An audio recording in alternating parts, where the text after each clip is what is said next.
Question یہ کیا تھا کہ ایک شخص غفلت میں مبتلا رہا اور اپنے اولاد کی صحیح دینی تربیت نہ کر سکا. اب جب اولاد بڑی ہو گئی تو پھر اسے کسی طریقے سے احساس ہوا تو اب وہ کیا کرے؟ وہ سوچتا ہے کہ اب اگر میں اولاد کو کہوں گا یہ اتنے نافرمانی پر دلیر اور جری ہو چکے ہیں کہ اب یہ میری بات تو مانیں گے نہیں، مزید الٹی بدتمیزیاں کریں گے یا اور میری اس تبلیغ دین کا انکار کر کے گناہگار ہوں گے، تو لہٰذا کیا اب وہ خاموش رہ سکتا ہے یا نہیں رہ سکتا؟ دیکھیں میں بارہا یہ باتیں کہتا ہوں کہ شوہر بن جانا، بیوی بن جانا بڑا آسان ہے، جیسے ایجاب و قبول ہوتا ہے میاں بیوی بن گئے. اسی طرح ماں باپ بننا بڑا آسان ہے کہ 1 سال بعد اولاد پیدا ہو گئی تو جی ماں باپ بن گئے. یہ کوئی مشکل کام نہیں ہے، بہت آسان ہے اور اس میں ہماری اکثر خواہشات کا دخل ہوتا ہے. اللہ تبارک و تعالیٰ اس کے رسول کریم صلی اللہ علیہ وسلم نے ہمیں مکلف بنایا ہے کہ ہم اپنے اولاد کی تربیت کریں، اور اس کے لیے صرف میاں بیوی بننا یا ماں باپ بننا کافی نہیں، بلکہ کامل میاں بیوی اور کامل ماں باپ بننا بہت ضروری ہے. اور اس کے لیے ضروری ہے کہ شادی سے پہلے ہی کم از کم اتنا علم دین انسان سیکھ لے، ایسے کورسز کر لے کہ میاں بیوی کے تمام حقوق پورے کرے، بیوی شوہر کے حقوق پورے کرے، اور جب ان کی اولاد ہو تو ان کو معلوم ہو کہ اسٹیپ وائز اولاد کی تربیت کس انداز سے کرنی ہے اور عمر کے کس حصے میں اس کو کتنا علم سکھانا ہے. مثلا 3 سال سے لے کر 7 سال تک کتنا علم سکھانا ہے اور کیا کیا تربیت کرنی ہے. پھر 7 سے 10 سال کا پیریڈ علیحدہ ہے، پھر 10 سے لے کر 15 سال کے درمیان کا پیریڈ ایک علیحدہ ہوتا ہے کہ اس میں کیا کیا سکھانا ہے. پھر بلوغت کے بعد کیا. اب چونکہ ہمارے یہاں یہ تربیت نہیں ہوتی، ہم ان باتوں پہ غور و تفکر ہی نہیں کرتے، لہٰذا اکثر یہ ہے کہ 1 کروڑ میں سے کوئی 1 آدھ گھر کو نکال دیں، باقی اکثر لوگ جو ہیں وہ ناقص میاں بیوی اور ناقص ماں باپ ہوتے ہیں. یعنی تربیت کے اعتبار سے میں عرض کر رہا ہوں، نتیجہ نکلتا ہے کہ اولاد کی وہ تربیت نہیں کر پاتے جو مطالبہ شرع ہے.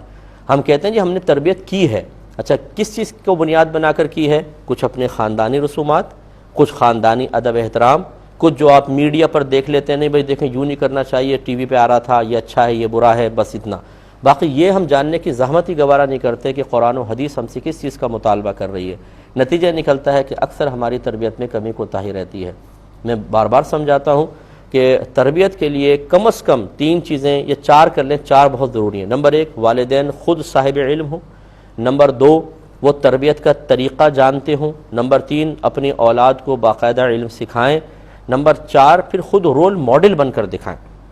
جب تک یہ نہیں کریں گے آپ کے پاس علم نہیں ہے، تربیت کا طریقہ آپ کو نہیں آتا، آپ رول ماڈل خود نہیں بنتے، تمام اپنی بیکار کام کرتے رہتے ہیں، گناہ والے کام کریں اور بچوں کو صرف زبانی نصیحتیں کرتے رہیں، یا بچوں کی تربیت کا طریقہ ہی آپ کو نہیں آتا، تو بالکل نہیں ہو سکتی ہے. اور یہ بچے پھر بروز قیامت ہو سکتا ہے کہ ماں باپ کا دامن پکڑیں اور اپنی تربیت کی کمی کی بنا پر کیے گئے گناہوں کا حساب ماں باپ سے لینے کا مطالبہ کریں. یہ بہت ہی ظالم اولاد ہو جائے گی. اچھی طرح یاد رکھیں، بعض ماں باپ وہاں پر بالکل اپنی اولاد پر رحم نہیں کریں گے، ان کی نیکیاں نکال لیں گے. یہ حدیثوں میں موجود ہے، اس لیے ہمیں سوچنا چاہیے. اللہ تعالیٰ نے فرمایا کہ وَأْمُرْ أَهْلَكَ بِالصَّلَاةِ وَاصْطَبِرْ عَلَيْهَا لَا نَسْأَلُكَ رِزْقًا نَحْنُ نَرْزُقُكَ. اپنے اولاد کو نماز کو حکم دو اور خود بھی اس پر ثابت قدم رہو. ہم تم سے رزق کا سوال نہیں کرتے، رزق تو ہم تمہیں عطا فرمائیں گے. اب آپ اندازہ کریں تو یہ مکلف بنایا اللہ تعالیٰ نے ماں باپ کو. اب جو ایسے کمی کوتاہی کرے گا گناہگار ہوگا.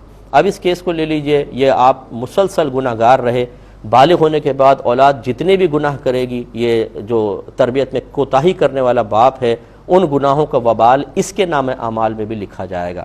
لہٰذا اب یہی ہے کہ اللہ کی بارگاہ میں توبہ کریں اور اپنی کوتاہی پر ساری زندگی اب روتا رہے اور امید لگائے کہ اللہ تعالیٰ اپنی رحمت سے کرم فرمائے گا. نیز یہ تبلیغ دین سے رکے نہیں. اگر وہ سن رہے ہیں تو میں ان سے گزارش کرتا ہوں کہ آپ بالکل تبلیغ دین کریں، سختی نہ کریں، سخت لہجے میں نہ کریں.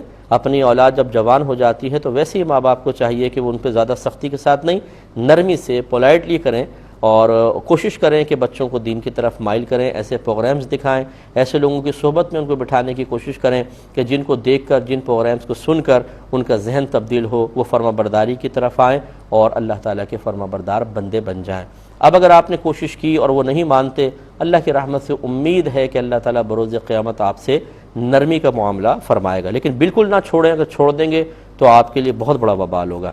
یہ کہتی ہیں کہ بعض اوقات بہت ساری اذانیں ہو رہی ہوتی ہیں اور کسی ایک اذان کے کلمات بھی واضح طور پر سمجھ میں نہیں آ رہے ہوتے، جیسے بہت دور سے آ رہی ہیں، بہت ساری اذانیں ہو رہی ہیں، تو ایسی صورت میں کیا پھر بھی ہمیں اذان سننے کا حکم ہے یا کیا کریں؟ دیکھیں، جب اذان کے الفاظ اور کلمات آپ کو سمجھ میں ہی نہیں آ رہے تو پھر سننے کا مطالبہ تو نہیں ہوگا. پھر یہ ضرور ہے کہ اگر آپ کو کوئی قریب ترین ایسی کوئی اذان محسوس ہو رہی ہے، کلمات سمجھ میں نہیں آ رہے، جب تک وہ اذان ہو تھوڑی دیر ادب اور احترام میں ٹھہر جائیں، اور لیکن اگر ایسا نہیں ہے بلکہ سمجھ ہی نہیں آ رہا کہ کب ختم ہو رہی ہیں اور کب شروع ہو رہی ہیں، مکس ہو جاتی ہیں جیسے بہت ساری آوازیں، ایسی صورت میں آپ اپنا کام کر سکتے ہیں۔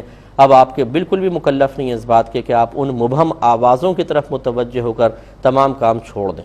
وجہ اس کی یہ ہے کہ آپ کو سمجھ تو کچھ آ نہیں رہا، کب تک آپ بیٹھے رہیں گے؟ بعض اوقات اذانیں کوئی 5 منٹ پہلے دیتا ہے، کوئی 5 منٹ بعد دیتا ہے، کوئی 7 منٹ بعد دیتا ہے، بڑا لمبا وقفہ ہو جاتا ہے۔ تو بہرحال اس لیے آپ دوسرے کام کر سکتے ہیں کیونکہ کلمات آپ کو صحیح سمجھ میں نہیں آ رہے۔